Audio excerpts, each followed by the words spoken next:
राज्यात विविध ठिकाणी थंडीचा जोर वाढताना दिसून येत होता. आतापर्यंत काही ठिकाणी स्वच्छ सूर्यप्रकाश तर काही ठिकाणी ढगाळ वातावरण असून कोरडे हवामान पाहायला मिळाले.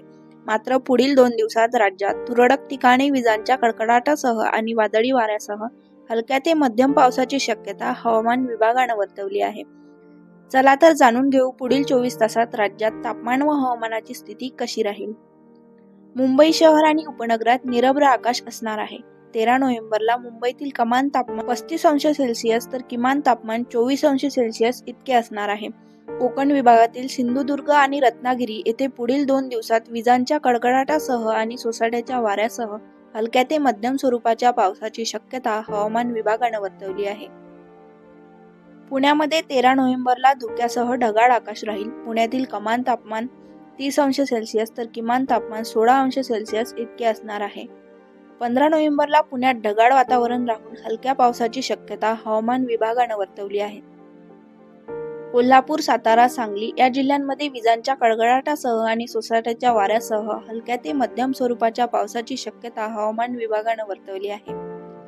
छत्रपती संभाजीनगरमध्ये सकाळी धुके नंतर निरभ्र आकाश राहणार असून तेथील कमाल तापमान 30°C तर किमान तापमान 17°C इतके असणार आहे. मराठवाड्यातील सर्व जिल्ह्यांमध्ये स्वच्छ सूर्यप्रकाश आणि कोरडं हवामान पाहायला मिळेल. विदर्भात पुढील काही दिवस सर्व जिल्ह्यांमध्ये कोरडे हवामान असून ढगाळ वातावरण बघायला मिळणार आहे. त्याचबरोबर थंडीचा जोर वाढण्यास देखील सुरुवात झाली आहे. नागपूरमध्ये 13 नोव्हेंबरला कमाल तापमान 32°C तर किमान तापमान 18°C इतके असेल. उत्तर महाराष्ट्रातील प्रमुख शहर असलेल्या नाशिकमध्ये सामान्यतः निरभ्र आकाश राहील. कमाल तापमान 31°C तर किमान तापमान 15°C इतकं असेल. राज्यात थंडीचा जोर वाढत असताना आता तुरळक ठिकाणी हलक्या ते मध्यम पावसाची शक्यता हवामान विभागानं वर्तवली आहे. राज्यातील विविध भागातील किमान तापमानात 13 नोव्हेंबरसाठी जास्त घट दिसून आलेली नाही. त्यामुळे थंडीचा जोर आहे तसा कायम असणार आहे.